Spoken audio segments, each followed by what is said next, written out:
Olá, meu querido irmão, olá, minha querida irmã. Seja muito bem-vindo ao Palavra Encarnada. Hoje, nesse dia 3 de abril, a quarta-feira dessa semana que nós chamamos de oitava de Páscoa.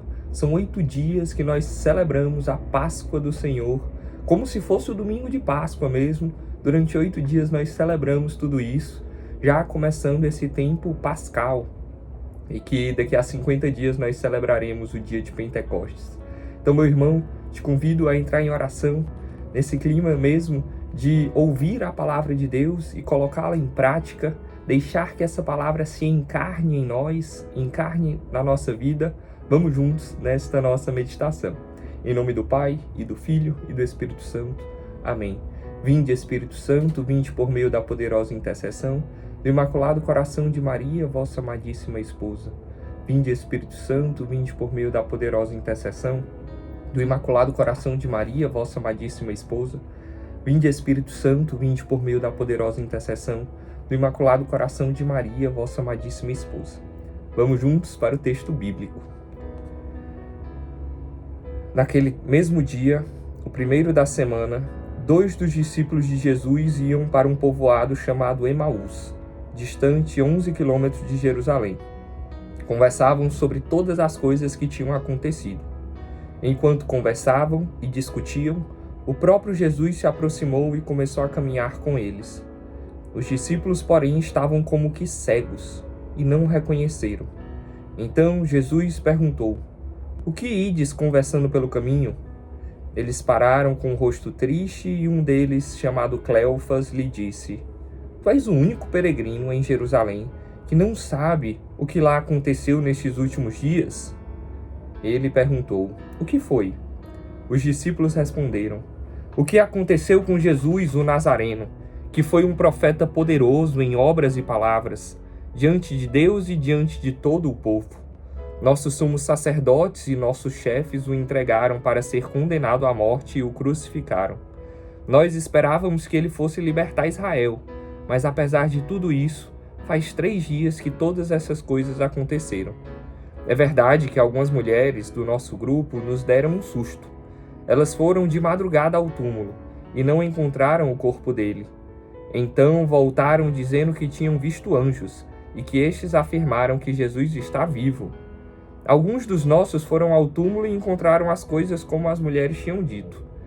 A ele, porém, ninguém o viu. Então Jesus lhe disse: Como sois sem inteligência e lentos para crer em tudo que os profetas falaram? Será que o Cristo não deveria sofrer tudo isso para entrar na sua glória? E começando por Moisés e passando pelos profetas, explicava aos discípulos todas as passagens da Escritura que falavam a respeito dele. Quando chegaram perto do povoado para onde iam, Jesus fez de conta que ia adiante. Porém, eles insistiram com Jesus dizendo: Fica conosco, pois já é tarde e a noite vem chegando. Jesus entrou para ficar com eles. Quando se sentou à mesa com eles, tomou o pão, abençoou, partiu e lhes distribuía. Nisso os olhos dos discípulos se abriram e eles reconheceram Jesus. Jesus, porém, desapareceu da frente deles. Então um disse ao outro: Não estava ardendo o nosso coração quando ele nos falava pelo caminho e nos explicava as Escrituras? Naquela mesma hora, eles se levantaram e voltaram para Jerusalém, onde encontraram os 11 reunidos com os outros. E estes confirmaram: Realmente, o Senhor ressuscitou e apareceu a Simão. Então, os 2 contaram o que tinha acontecido no caminho e como tinham reconhecido Jesus ao partir do pão.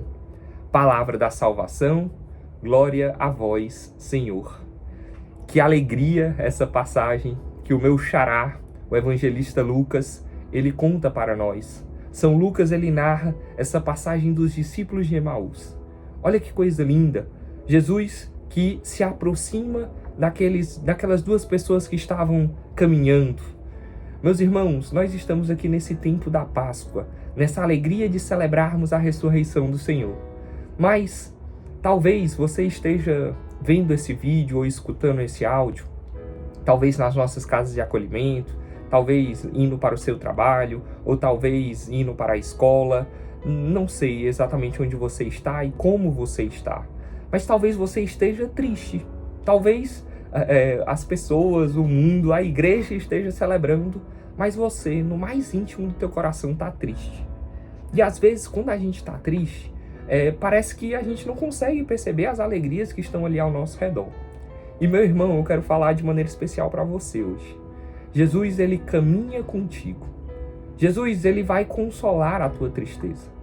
Olha nessa passagem que essas pessoas, elas estavam tristes, elas estavam mal, mas Deus se aproxima delas. Deus, ele vem tomar as nossas dores, ele vem tomar as nossas tristezas, ele vai carregar essa cruz, porque primeiro ele carregou por nós. Então, Jesus, nessa tristeza, Jesus caminha com essas pessoas. Aqui na passagem a gente viu esses 2 discípulos, um deles chamado Cleofas é quem fala ali nessa passagem, e Jesus, ele caminha com eles. Jesus, ele segue os passos, ele caminha no ritmo dessas pessoas, e Jesus primeiro escuta. Não sei se vocês prestaram atenção, mas Jesus, ele pergunta e ele deixa essas pessoas falarem. Jesus, ele é muito bom nisso, em escutar. Meu irmão, o que você tem falado para Jesus hoje? Jesus quer te ouvir. Jesus quer ouvir a tua oração. Você pode até dar um pause nesse vídeo agora e falar com Deus, né? Jesus, ele quer escutar o teu coração. E tenha certeza, meu irmão, que Jesus, ele escuta tudo isso. Escuta calmamente, pacientemente. Ele vai escutando ali as aflições e as tristezas daqueles seus discípulos. E hoje ele escuta a minha oração e a tua oração. Só que passa um tempinho e Jesus, ele começa a explicar as passagens. Ele começa a inflamar o coração destes discípulos. O meu e o seu coração, eles podem ser inflamados pela graça de Deus, pela palavra de Deus, por Jesus que vai nos inspirando, que vai nos inflamando. Jesus, ele tem essa capacidade, essa possibilidade. E ele quer fazer isso conosco. Mas a gente precisa se abrir. A gente precisa, como eu falei, né? Jesus, ele quer nos escutar, nós precisamos falar, mas nós também precisamos escutar. Escutar a voz de Deus. Deus quer nos explicar tantas coisas. Deus quer falar ao nosso coração. E aí, meus irmãos, o nosso coração vai se inflamando, vai se enchendo da graça de Deus. E nessa passagem de hoje, conclui dizendo que esses discípulos reconhecem Jesus ao partir do pão. Essa festa da comunidade, né? Jesus não estava só, eles não estavam só ao partir do pão. E é claro que nós podemos lembrar aqui da Eucaristia, da Santa Eucaristia, né? Jesus que está ali plenamente presente, corpo, sangue, alma e divindade, naquilo que antes era pão, mas que para nós é corpo e sangue de Cristo. Meus irmãos, se você tiver a possibilidade de hoje ir para a Santa Missa, de hoje comungar, né, reconhecê-lo ao partir do pão, reconhecê-lo na Santa Comunhão, na Sagrada Eucaristia, se você tiver a oportunidade de adorá-lo também, será uma grande graça, né? O Evangelho de hoje, ele nos lembra aí da importância desse grande presente, o maior de todos os presentes que Deus poderia nos deixar, que é exatamente a Eucaristia. Então, coloquemos tudo isso em oração. Nesta quarta-feira santa, vamos dizer assim, nessa quarta-feira da 8ª de Páscoa, neste novo mês que começa, esse mês de abril, Deus tem muito a falar para nós. Deus quer nos ouvir e Deus quer que nós o reconhecemos ao partir do pão. Coloquemos tudo isso em oração e peçamos que a Virgem Maria, a boa mãe de Deus, a nossa mãe também, ela interceda por cada um de nós. Ave Maria, cheia de graças, o Senhor é convosco. Bendita sois vós entre as mulheres e bendito é o fruto do vosso ventre, Jesus. Santa Maria, Mãe de Deus, rogai por nós, pecadores, agora e na hora de nossa morte. Amém. Em nome do Pai, e do Filho, e do Espírito Santo. Amém. Deus abençoe, meus irmãos.